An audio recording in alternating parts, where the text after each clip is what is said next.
না, আমরা যখন দেখলাম যে প্রশাসকের নিয়োগের প্রজ্ঞাপনে নির্দিষ্ট কোনো সময়ের উল্লেখ নেই এবং আমরা শুনলাম যে যিনি স্থানীয় সরকার মন্ত্রী আছেন তিনি একটি প্রশ্নের উত্তরে বলছিলেন যে সিটি কর্পোরেশনগুলোর মেয়াদ শেষ হলে নির্বাচনের বিষয়ে ভাবা হবে। হয়তো উনি ইনফর্ম না বা ওনাকে জানানো হয়নি। সিটি কর্পোরেশনগুলোর মেয়াদ কিন্তু 12টা সিটি কর্পোরেশন 12টারই শেষ এবং প্রত্যেকটা নির্বাচন দেওয়ার জন্য এলিজিবল। শুধুমাত্র 11টা সিটি কর্পোরেশনের মেয়াদ আমি যখন দায়িত্বে ছিলাম তখনই শেষ হয়ে গিয়েছিল, আজ থেকে প্রায় 1 বছরের বেশি সময় আগে, এবং একটা city corporation Chittagong city corporation সেটা রিসেন্টলি শেষ হয়েছে।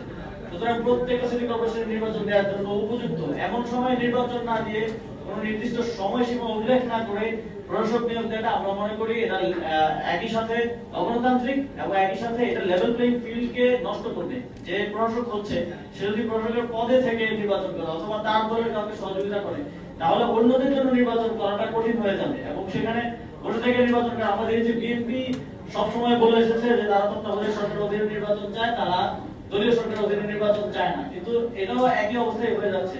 দলীয় লোক চেয়ারে বসে থাকা অবস্থায় নির্বাচনটা এক ধরনের নিরপেক্ষ নির্বাচন হওয়ার সম্ভাবনাটা এখানে কমে যায়।